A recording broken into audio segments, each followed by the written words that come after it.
Most recruiters or hiring managers will take on average 5 to 7 seconds on making a decision if your resume is going to be one that goes forward. That is about the time it took me to say that sentence. They're going to make a call on your 20 odd years of history of life. They're going to take a call on your education and all the investment you've put in, all in 5 to 7 seconds. If you are a graduate with ambitions of accomplishing £80,000 in earnings 2 years post your graduation, then this program is for you. Even we see on average up to 1,000 applications a day. On just a chief financial officer search that we were running, within 48 hours we'd received over 1,000 applications. And that's just around a chief financial officer. The issue that you have is that you're a graduate and your profile looks very similar to everyone else's because your employment history, work history, is going to be quite shallow, if in some circumstances non-existent. So this is one major challenge. But what we're going to do here is we're going to turn this into an opportunity, because every other graduate's profile is going to look the same. And through following this method around building out your resume, this will be the profile that gets you to the next stage of interviewing. Number one is a first degree. Whatever degree you've chosen to take in whatever subject, make sure that you are striving for a first. If you're on track for a first, you are communicating that in your resume. And if you have accomplished a first, to clearly communicate that and make it stand out. Number two is your extracurricular activities. Yes, the things you do alongside your degree are actually important. It gives you different skills, different exposure, and different experiences which companies value. Whether that be captain of the sports team, whether that be in a certain amount of societies and clubs, whether you go along the entrepreneurship route and you start up a business funded by the degree. It's the things outside of your degree that give you the edge. Every graduate looks the same. Every graduate with a first degree in X looks the same. Here is your opportunity to stand out from the crowd and look different. Number three is if you've chosen to go down the employment route or internships or gaining experience during your degree, it's ideal if you can do it in something that's relevant to what you want to do next. Now, some of you might not have been sure in year 1, 2, or 3, depending on your degree type, what exactly you wanted to do. So what I would do is try and pair that employment experience with that. If you haven't, that's absolutely fine. And having that and documenting what you did is also important. Now, what we're going to do here is we're going to share what regards the specifics of what to share and what to document in line with what you're looking to do next. A typical thing that we'll see here is stuff like key holders and other bits and pieces with regards to progression. Some of that is not relevant, so we're going to advise you exactly what to put in, but we'll share that when we get there. And lastly is self-development. Likelihood that whatever degree you've got, it's not going to be straight plug and play into the work that you're going to be doing. So what we encourage people to do is to begin to study outside of your degree, how to apply your degree and other elements of your experience, but understand how the job you're going to go into or you wish to go into is going to work. For example, if you're looking to get into a sales role, start studying sales. If you're looking to get into private equity, start studying the role of a private equity investor.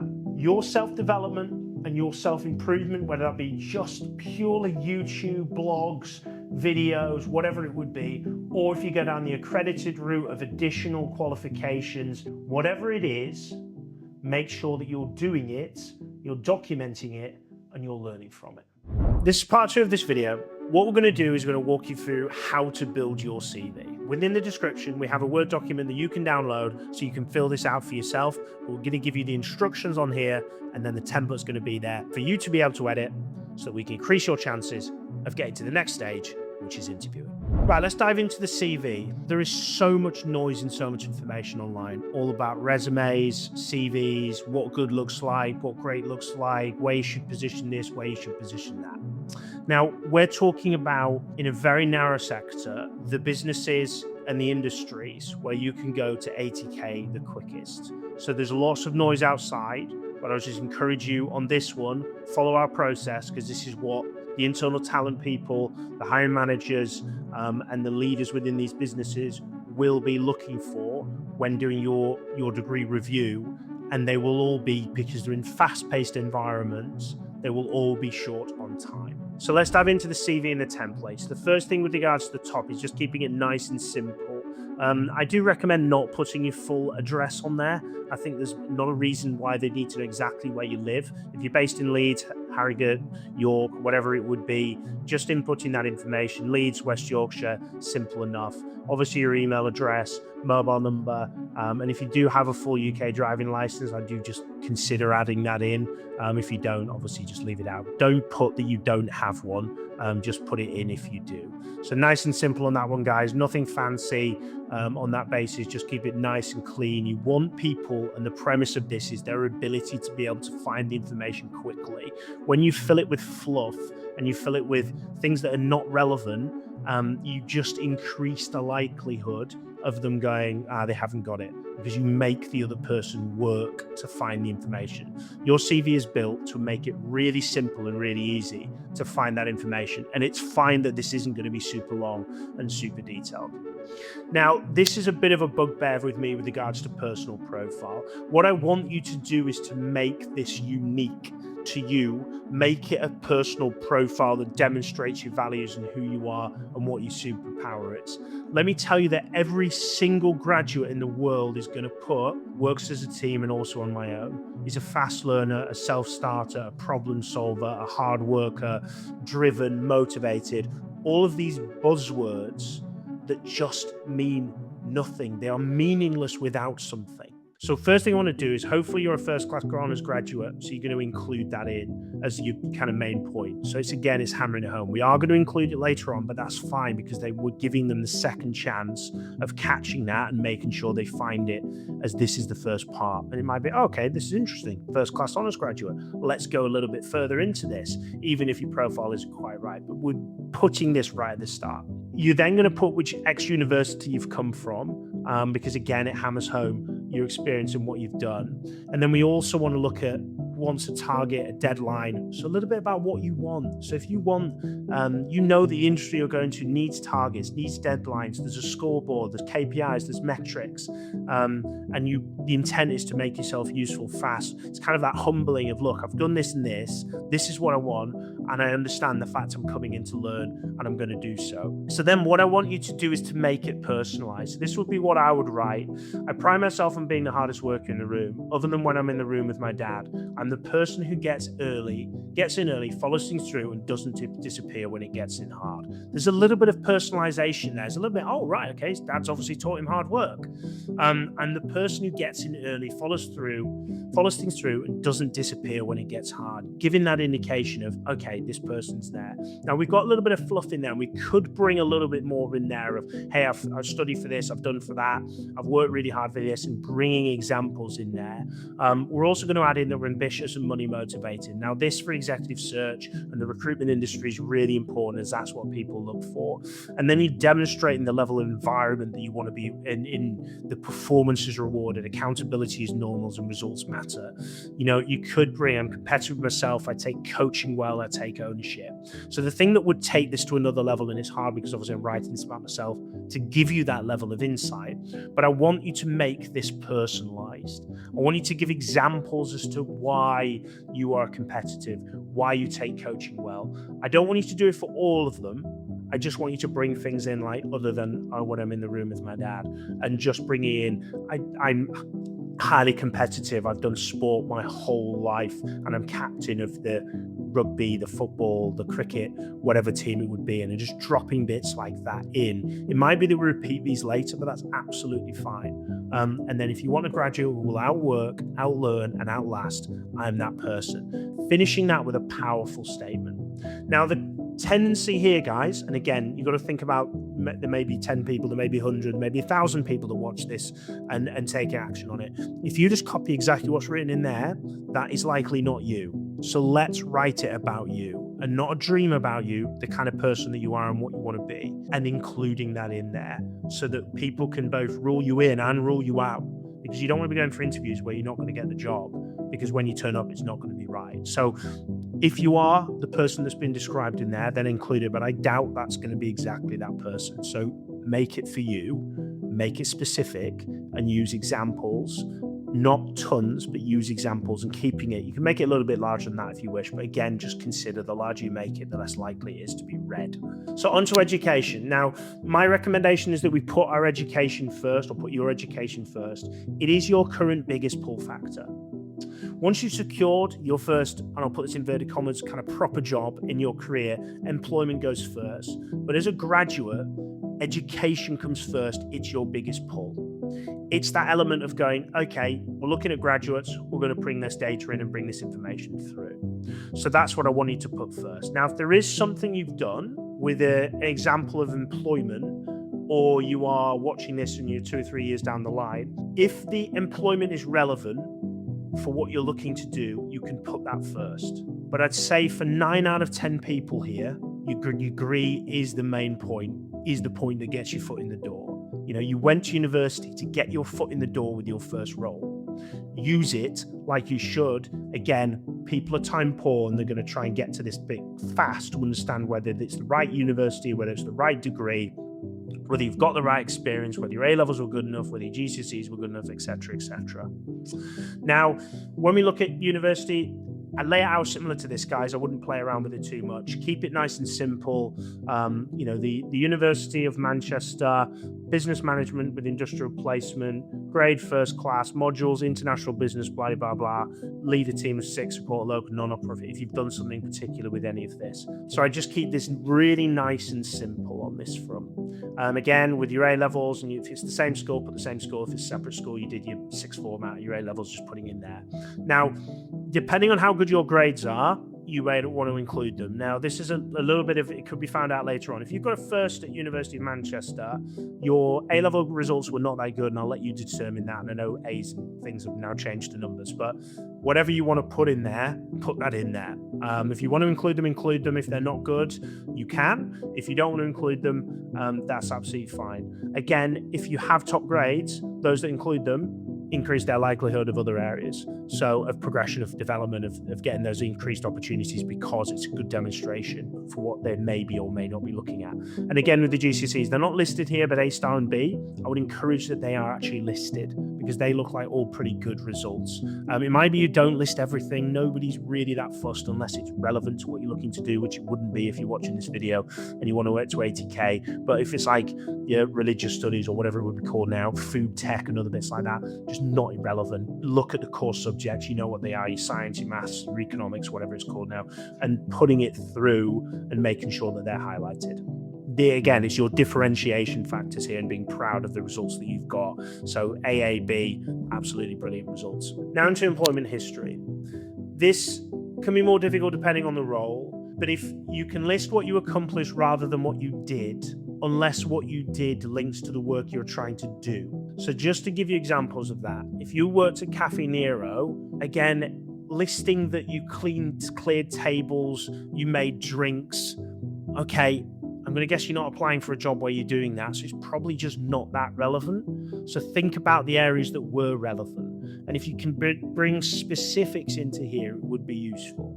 So we've got delivered fast-paced, high-quality service in a high-footfall store, usually an understaffed store, gives an indication of working under pressure, constantly meeting peak time speed and quality standards. If we can give examples of that, add them in. If you haven't got it specifics, again, we don't need to tell the employer that they've probably been to a coffee shop, they've probably been to a Cafe Nero's or similar, then you've got that in there. The handling of the complaints, always thinking of retaining customers, you're thinking commercially, because if you're going for an executive search role, a sales role, that we've got bits in here, handling complaints calmly, always thinking of retaining customers, we like that. Peak time speeds, high quality service, any business is going to like that. Recognize repeat customers by making them feel special. So this is where you then bring the differentiation. Now, don't just copy this because you think it sounds good. You have to have done it. And if you aren't doing it, now's the opportunity to do so. So thinking commercially and sales orientated, because this be aligned to an executive search position or recruitment role is you recognize repeat customers by making them feel special. You're thinking like a salesperson, remembering names, orders, or simply welcoming them back or thanking them for their custom. It's that kind of, oh, this person's going above and beyond. If we think about when we go for a restaurant, we go to a restaurant, we go for a meal, that experience of that server is incredibly important to the impacts and the feeling of how we are. So I just want you to think about how you are doing that above and beyond. And what we're looking to demonstrate is that, yes, everyone else may have worked as a barista at Caffè Nero, but I was the person that made it significant. I really tried really hard at my work to do what is, not the highest of specialist roles in my opinion, but it might be, I don't know. But it's not the most complex role. It's not rocket science, but I did the best possible standard that could be done. Now, if you have something, so that would be an irrelevant role for the role that you're applying, but you're making it as relevant as you possibly can. Now, if you're in a telesales role and you're applying for a sales role, this is where you've got the opportunity here. Without reading through all of these, you can see them, right? But thinking about where you finished as a top performer, the opportunity that you had with regards to, hey, I was third in the league rankings of 40. I was X, I was Y. I closed this deal, I closed that deal. I consistently looked at improving my sales conversion ratios by listening to industry leaders in sales like Grant Cardone, Jordan Belfort, etc. You maintain CRMs. You might want to list the type of CRM that you use because it might be supportive. And then you can see a level of progression that you actually mentored 4 new starters and began the ramp up. Again, guys, please don't just copy the numbers that are in here. Build that in for yourself. And if you are watching this 2-3 months before you qualify with your degree, here's your opportunity to get up that ranking. Here's your opportunity to talk more about what you've accomplished rather than what you did. Now, if some of this you may want to add in that you did phone-based sales, you did X, Y, and Z, you may want to add these elements in if that's relevant for what you're doing. So therefore, we're talking a little bit more about what you did rather than what you accomplished, but let your accomplishments speak for themselves. Everyone else is listing, and I can tell you this because I just see hundreds, if not thousands of resumes from graduates, from executives at portfolio companies of private equity-backed businesses. They list what they do. You are going to list what you did. You are going to list what you accomplished, and that is going to separate you from everybody else. Takes a bit more time, takes a little bit more thought, but it's well worth it for getting that interview and getting to the next stage. Extracurricular activities. If you're not already starting building this up, this is your opportunity to again differentiate for you from everybody else in the market that hasn't done this. I want you to highlight these things. I want you to put them forward. I want you to start thinking about how you can get it.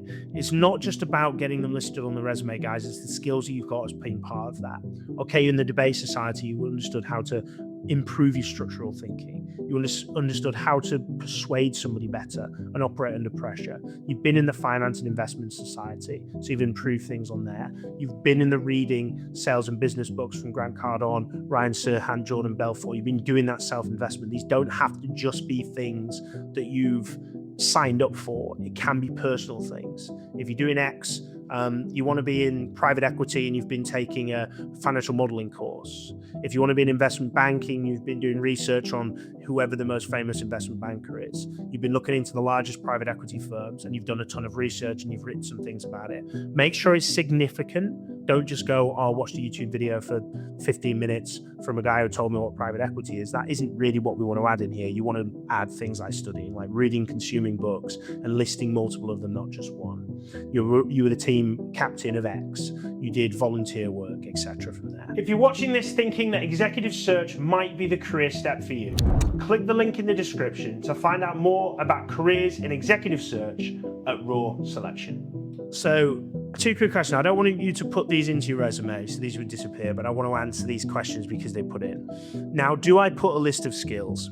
Your list of skills is really only there to appear in CV Library, Total Jobs, all these job boards to get found. When you are submitting your resume to a particular company, do not add a list of skills, right? You putting leadership, you putting hardworking, you putting driven, motivated in can help you be found on CV Library, but when they're assessing your profile, the resume's already been looked at, they're irrelevant and they don't mean anything. Some people will put like a ranking number against them.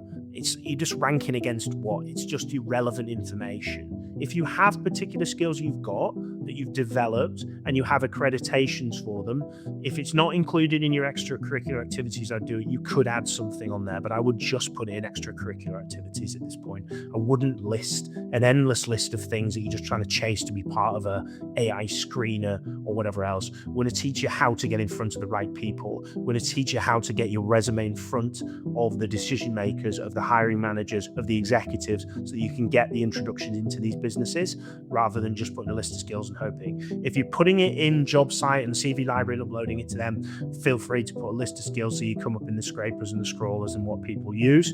But I just wouldn't put a list of skills in when making an application to a specific job. It's just irrelevant noise and it's not, measurable against anything. So the question I get asked is, do I put hobbies and interests? If you have things that are interesting about you guys, put it in.